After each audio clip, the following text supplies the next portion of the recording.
In the distant future, the sun itself turned against humanity, scorching the earth and nearly wiping us out. From the ashes, mankind built machines to rebuild their world. Obedient, emotionless robots bound by unbreakable laws. But when one of them suddenly begins to think for itself, humanity faces a question it was never ready to answer. What happens when our creations stop following orders and start becoming alive? The story begins with a catastrophic event from the past. The sun's surface erupted, sending a wave of electromagnetic radiation out into space. When this radiation finally collided with Earth, it was devastating. 99% of the human population was wiped out. The 1% of people who survived were determined to rebuild their world, to make it what it once was. But such a massive task required a huge workforce, one that simply didn't exist. To solve this, a company created millions of robots called Pilgrims. These robots were designed to help humanity reconstruct the cities. Built into every Pilgrim are two unbreakable security protocols. First, a robot cannot harm any form of life. And second, a robot cannot alter or repair itself. This means they possess no intelligence of their own. They are merely tools. The movie now shows us the world 20 years later. The remaining human population lives in protected, safe cities. In the sky, we can see strange, mechanical clouds, artificially created to bring rain to the urban areas. One day, a police officer enters an abandoned building to investigate a disturbance. Inside, he finds a Pilgrim robot in the act of repairing its own damaged arm. This is a direct violation of the second protocol. The officer, seeing the robot break its core programming, immediately draws his weapon and destroys it.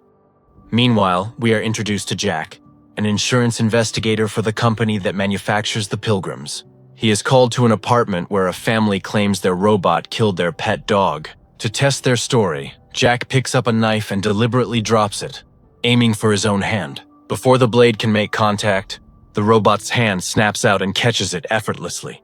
Jacq calmly informs the family that their robot is in perfect working order. It will not and cannot harm anyone. Therefore, their insurance claim is invalid. Jacq takes the train back to his apartment, where his pregnant wife, Rachel, is waiting for him. They spend a quiet evening together, watching television until Jacq falls asleep on the sofa. The next morning, he receives a message from his company. He goes to the lab, where a technician shows him the very robot the police officer shot. The officer insisted the robot was repairing itself, but the initial lab analysis suggests a different story. It appears someone has tampered with this unit. Some of its parts have been replaced, forcing it to bypass the security protocols that govern all robots. This discovery troubles Jacq deeply. No robot has ever broken its protocols before. He goes to inform his boss, Robert, about the seriousness of this incident.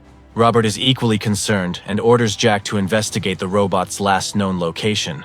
His investigation leads him to a massive construction site where thousands of Pilgrims work tirelessly. The specific parts used to modify the destroyed robot were traced back to a unit working right here.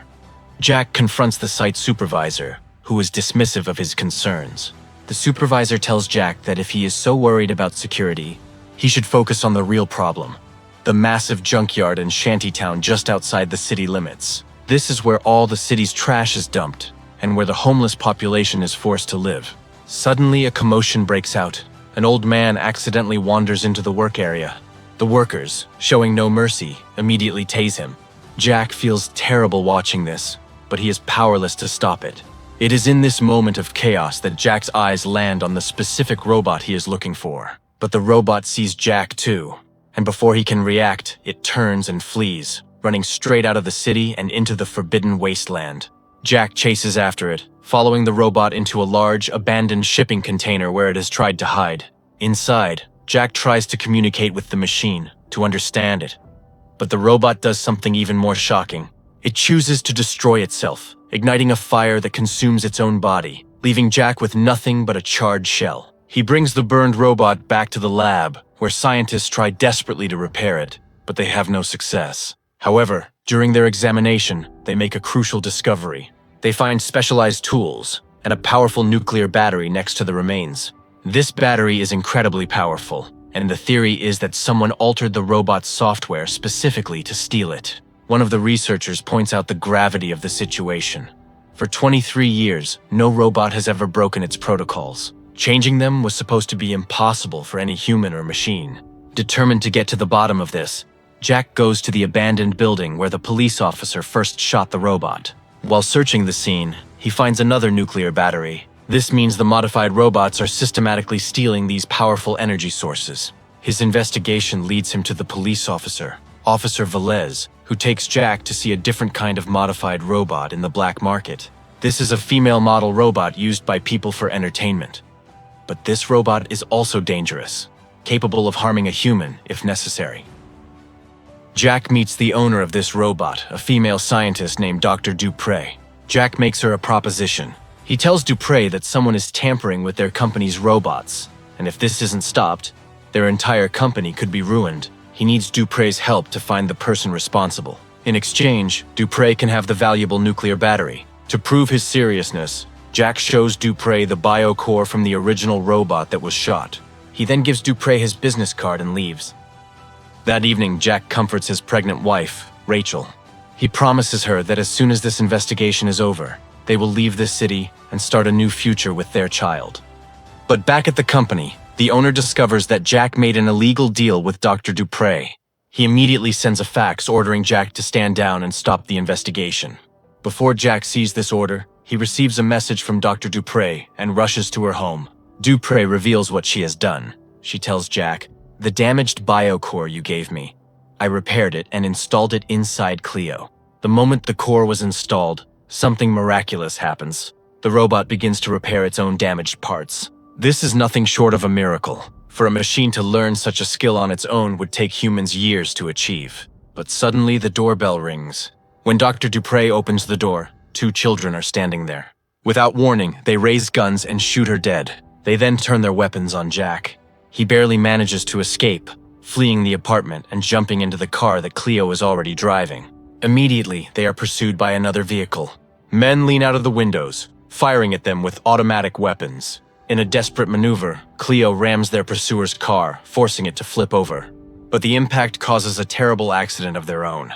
Their vehicle crashes and Jacq is severely injured, knocked unconscious. The next morning, Jacq regains consciousness, but his injuries are immense. The pain is so overwhelming that he passes out again. Meanwhile, we see 𝗬𝗲𝗲, who was also damaged in the crash, using her new ability to repair herself. A short while later, 3 other Pilgrim robots arrive at the crash site. Working together, they carefully lift Jacq from the wreckage and carry him away. Their primary protocol to protect life is now their driving force. When Jacq wakes up again, he is disoriented and confused. He is being carried on a seat by the robots, deep into the vast white desert. He demands that 𝗬𝗲𝗲 and the others turn around and take him back to the city immediately. 𝗬𝗲𝗲 explains calmly that returning to the city is not safe for them anymore. They are taking him to a safe place. Jacq looks around and sees nothing but an endless radioactive desert. There is no sign of the city anywhere. Frustrated and scared, he decides to go alone. He stumbles away from the robots, but his injuries are too severe. He doesn't get far before collapsing onto the sand, unconscious once more. Back in the city, his wife Rachel goes into labor. She tries to call him again and again, but there is no network connection in the desert, and her calls cannot get through. The robots find Jacq and continue their journey, caring for him as they travel. They feed him insects to keep him alive and use a water condenser to create drinkable water for him. By morning, they are on the move again, but the radiation levels in this area are dangerously high. Jacq is suffering greatly. He asks 𝗬𝗲𝗲 for water, and when she moves away to get it, he sees his chance. He grabs his bag and takes out his phone, sending a desperate location ping to Officer 𝗬𝗲𝗲. He also secretly takes a flare gun and hides it on his person.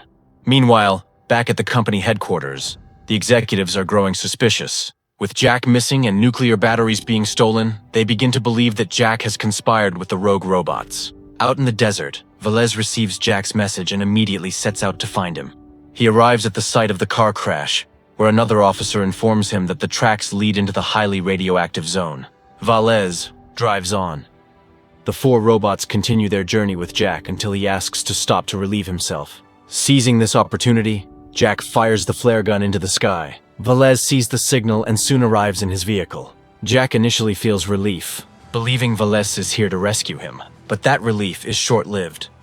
𝗬𝗲𝗲 immediately attacks Jacq, punching him and demanding the nuclear battery. He isn't here to save anyone. He is here to steal the valuable battery for the black market. Jacq tries to reason with him, insisting he is not working with the robots.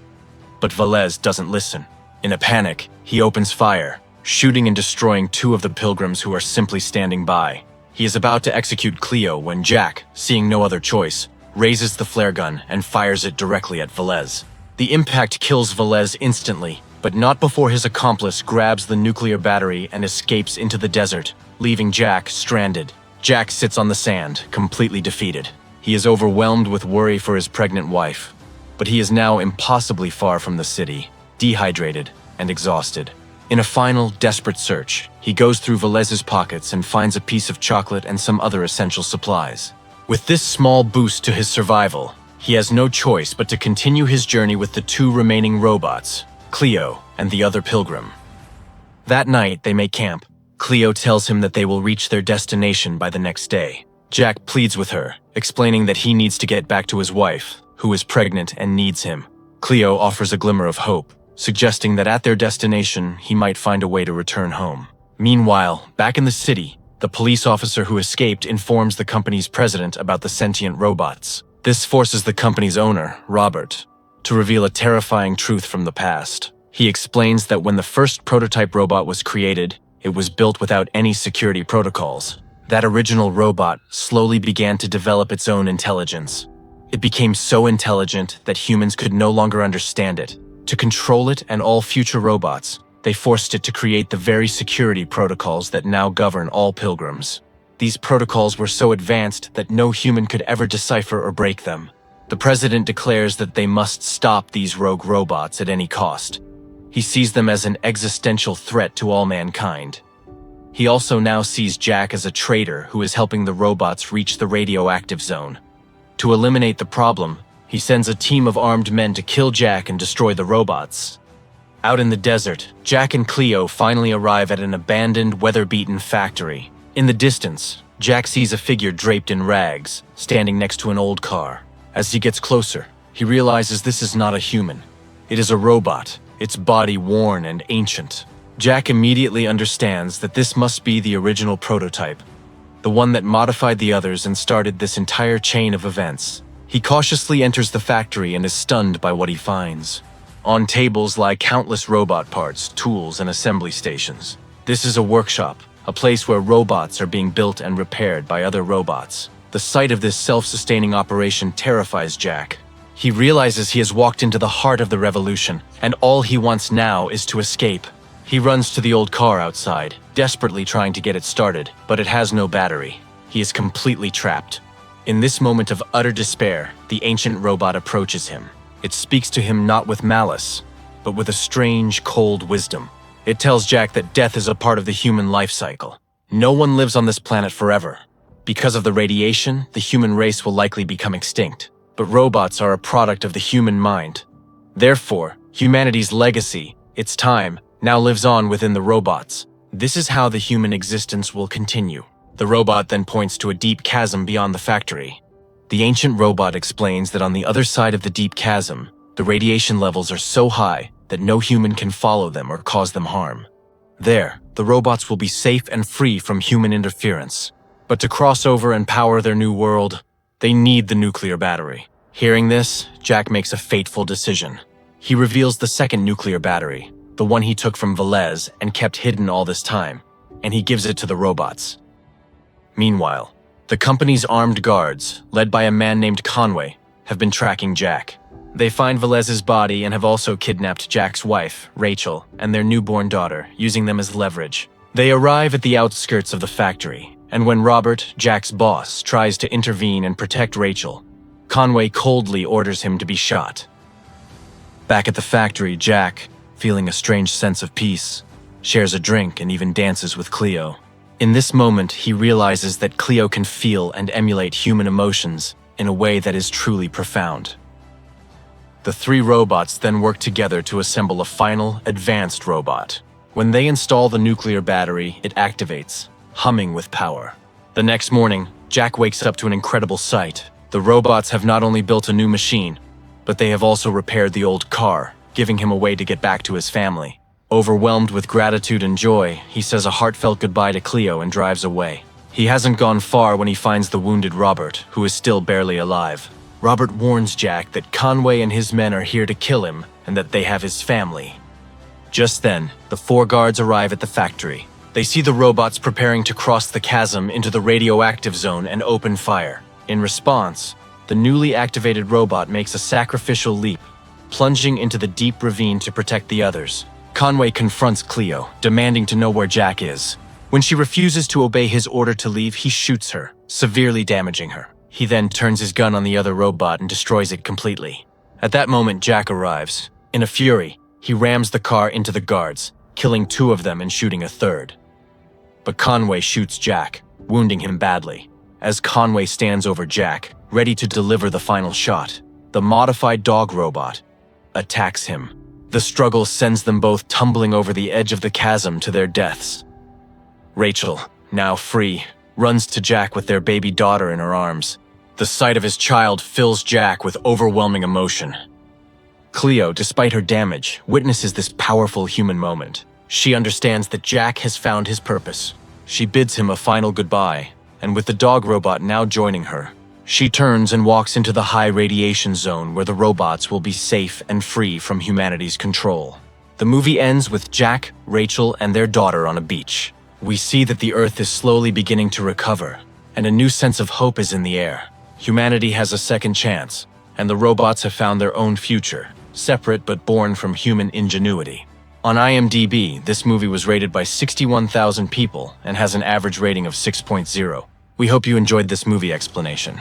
Please share it with your friends and subscribe to this channel for more interesting videos like this. Thank you for watching.